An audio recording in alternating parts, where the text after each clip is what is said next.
Why are you holding the senior night festivities after the game this year instead of before? Well, you know, we have 4 seniors, 4 managers, 3 national anthems. You know, it gets rushed, it gets crammed into a small time.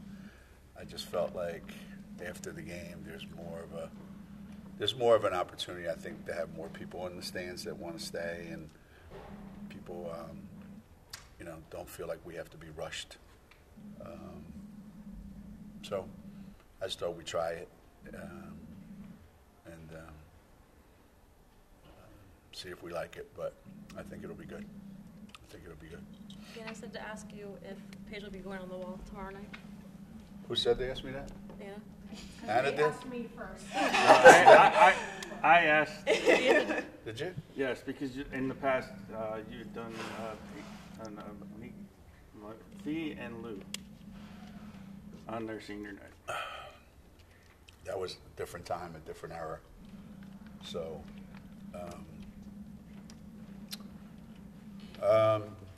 no, not tomorrow night. Maybe Villanova. I think tomorrow night's about all the seniors. So, not tomorrow night. This is an unusual senior year because everybody can come back if they want to. Have you talked to them and said, listen, you only get one senior night pick, whether it's now or a year from now? No, you can't, because Dorka did too. You know, and Aubrey's coming back next year, and she's doing it. So it's like everybody just wants to milk all these senior nights. Why what? What? Aubrey. Aubrey's coming back. Where's she going to go? She hasn't told them that. Well, I just told them. But I could be wrong. I could be 100% wrong. You know, I think when you most players, I think when they play 4 years, I think they probably feel like some sort of obligation that they had is met, you know, and those that get cheated out of playing. And the reason I mention Aubrey is because she's missed effectively 2 years now, you know, the back surgery and then this. So, you know, I would think she would want to. She would want to do another year because she's only played 2 years, theoretically, you know. But I think that, you know, the guys that have, in general, I think in college, guys that have played 4 years. Especially now, after COVID's over, this won't be an issue anymore. You know, nobody will have that extra year. But yeah, I remember asking Dorka. I said, Dorka, you doing senior night?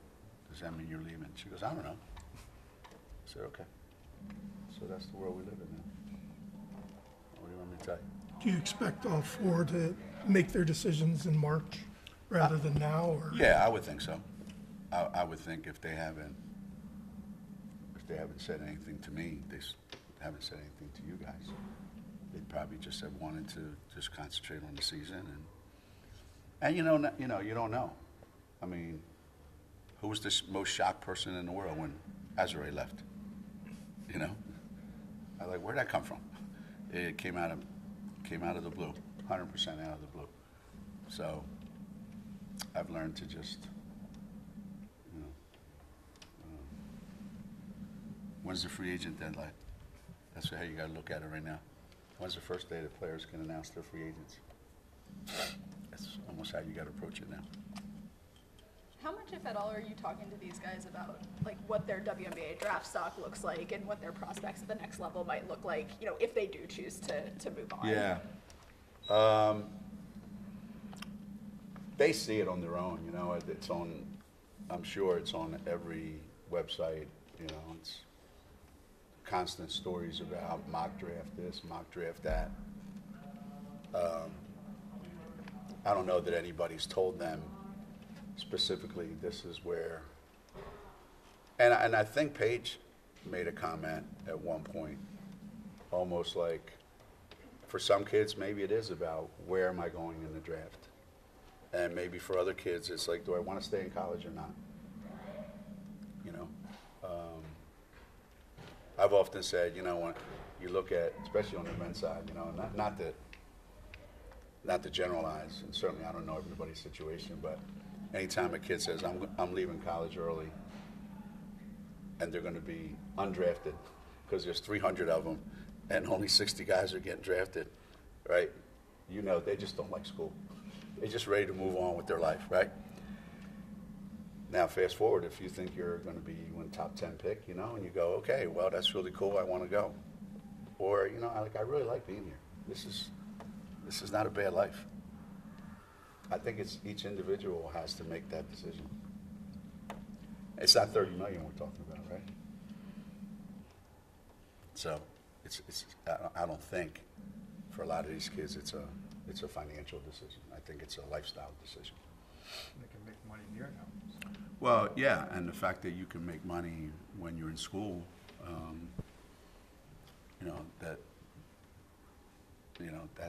but like Diana said, you know, and she said there's something about being poor when you're in college. She goes, for me, it was like I was determined when I got to the pros, I'm going over to Europe and I'm going to be the highest paid player in the history of Europe.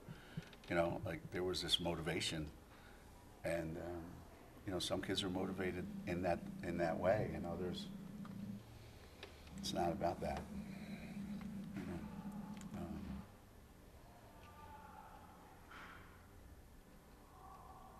yeah, it's a weird time. For sure. This class has had such a unique journey between COVID and all the injuries and limited rosters. What are you most proud about? I mean, most classes will leave here and you can say, well, they won 3 national championships and the 4 Final Fours. What are you? Mainly on my end, it reinforces how difficult it was to do what we did, to sit here after every senior year, or after every senior night and talk about, oh, that kid was here 4 years, they went to 4 Final Fours. Well, how many places in America say that? You know, and say, well, for 14 straight senior nights, all we talked about is their Final Four trips, their national championship trips and all that. And then when it doesn't happen, you realize just how incredibly difficult it is. Throw the injuries on top of that. So this team, this group of seniors, when you think about it, when they were freshmen, we were in COVID and we were in the bubble. And it didn't even feel like going to the Final Four, but they somehow did go to the Final Four. And then the following year, we had injuries, and they made it to the national championship game. Without Dorka, without half an AZ, you know, and you just go, man, they overcame a lot. And last year, maybe it caught up to us without Paige, you know. And this year, hell, man, this has been the worst one ever in terms of how many people are missing and what we're dealing with. But somehow, some way, you know, they've managed to stay in there, and I know they're probably disappointed in, you know, in how this particular season has unfolded so far, both from a personal standpoint and their teammates and all that, to, you know, some of the games that we've not played exceptionally well in.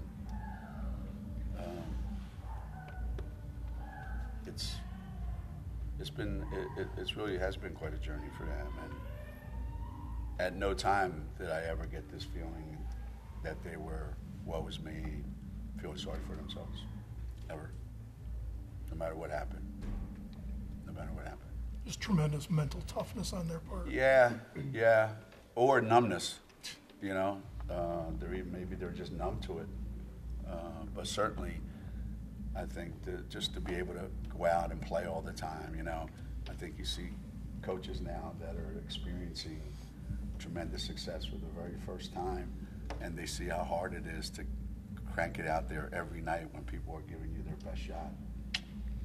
It's like, welcome to our world, right? And so to be able to hold up under those circumstances, yeah, it takes a lot of toughness. Aubrey, obviously you're focused on the right now, but just all these question marks about who's coming, who's going, does that, like, how do you take that to plan into next year, knowing that you're already tight with scholarships next year? Well, we won't be tight with scholarships if they all leave. And then if they all come back, we don't need a lot of scholarships, do we? So you just have to look at it as you prepare either way. Things change so quickly now. Between having a COVID year, between the portal, all the variables, it's hard. It's hard to construct the roster under these circumstances. But just happy that a lot of our young guys got a lot of time on the court. So if that's any consolation, they're going to be way ahead of the curve next year, and then we'll see. We'll see. It's it's a strange new world, man. Was it nice to be able to get some of those seniors some rest last night? Well, especially if you're playing tomorrow after flying back last night. I know, right? That's one of the crazy things about our non-conference schedule and all the national TV games that we have. They kind of cut into our bye, where everybody else is getting a rest. We're playing on national television against a top 5 team in the country usually. So it's crammed in, and yet you just got to play the games you got to play, and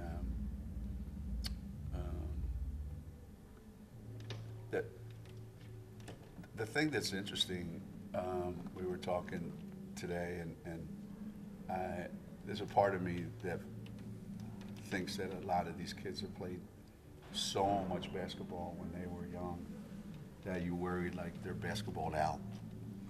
Like you only have so many times up and down the floor in your life, and if you use them all up before you get to 20 or 18, some of these kids, and you wonder the toll that it takes on their body and their mind, physically, emotionally. Then the pressure of having to perform really well every night. It's a lot, but then the other side of me says that, I remember being their age and I was never as good as they were, but I do remember that the only time you were tired is when somebody asked you to do something you didn't feel like doing. You go to work all day long, right? You're like, I'm tired, man. I need a nap. Phone rings, you go, yo, you want to go out?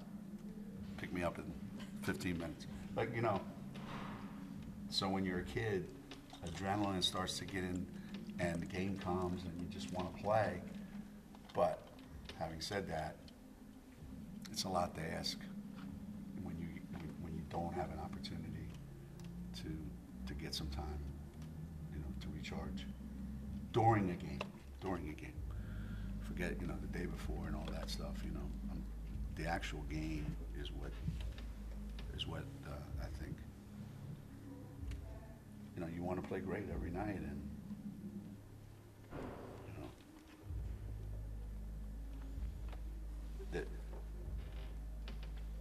game sold out Monday.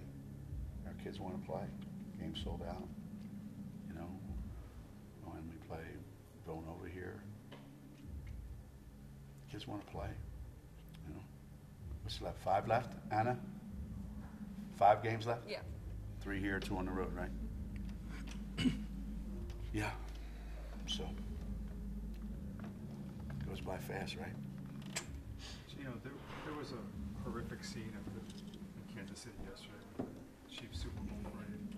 You've probably been involved in as many victory parades as anyone in the country. I don't know how that news hit you, and if you'd be willing to share any thoughts you had as you saw the news unfold yesterday. It's,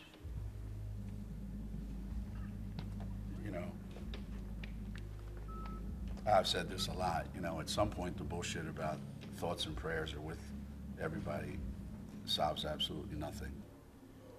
Makes nobody feel better. Those are just words that come out of people's mouth because it makes them feel like, you know, I'm saying the right thing. Man, it's a lot of thoughts and prayers that are going over in the last 20-some years, and those thoughts and prayers aren't necessarily being answered, and people's lives are being torn upside down, and there's a lot.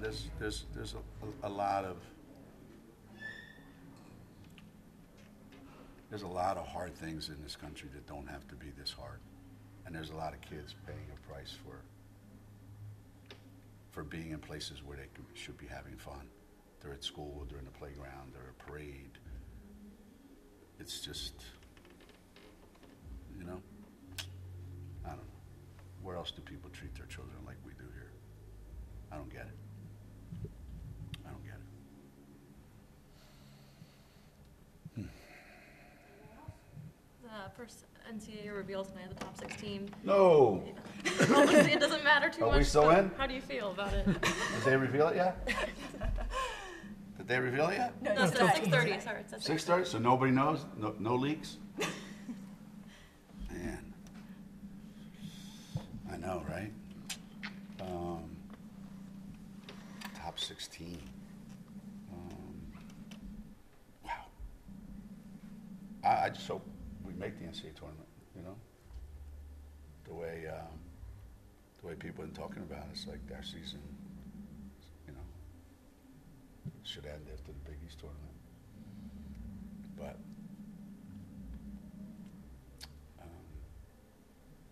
yeah, I didn't believe when they had us playing someplace, and I didn't believe us. I didn't believe them when they said we were a 2 seed. We should have been a 1 seed last year with our strength of schedule and how many teams we beat that were in the top 20. So what do I know? You know, all we can do is win tomorrow, win Monday, let the chips fall where they may. I don't think it's going to matter one way or the other.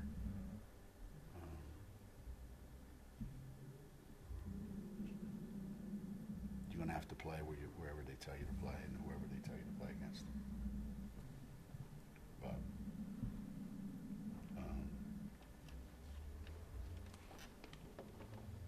I guess there's still hope, though, for the season, right? There was a 6-loss team last year that was number 1 seed, if I'm not mistaken. So there's a chance, as Jim Carrey said. How do you I think there's a chance. How do you view your team's potential if it makes everything go right for it a month from now? Like, odds are you can have the best player on the court in any given game. A team like that can never be discounted. I know some games haven't gone as you had hoped, Correct. a recent one included, but does this team have potential in what it has available to do something eye-opening?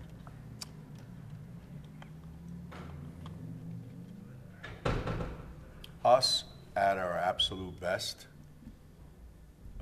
projecting that every player that we put out on the floor plays their A game. I mean, there are some teams out there, if the matchups are bad, we could play our A game and not win and get knocked out. We could not play our best game and get knocked out by anybody, really.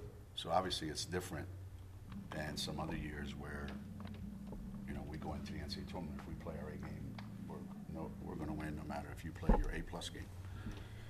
We don't have that luxury now, and we're, you know, the margin is so small. The margin is just really, really thin, and everything would have to break right for us to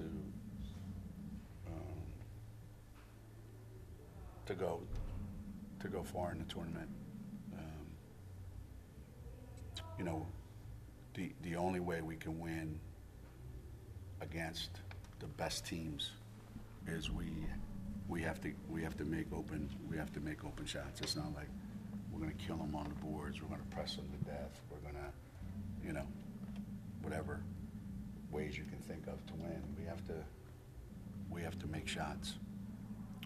And if we do, then we give ourselves a chance. And that's it. That's about as close as I can get to describing it. Yeah. Got it? Thank you. Thanks, Geno. Yeah. Did Aubrey say she's going in the portal?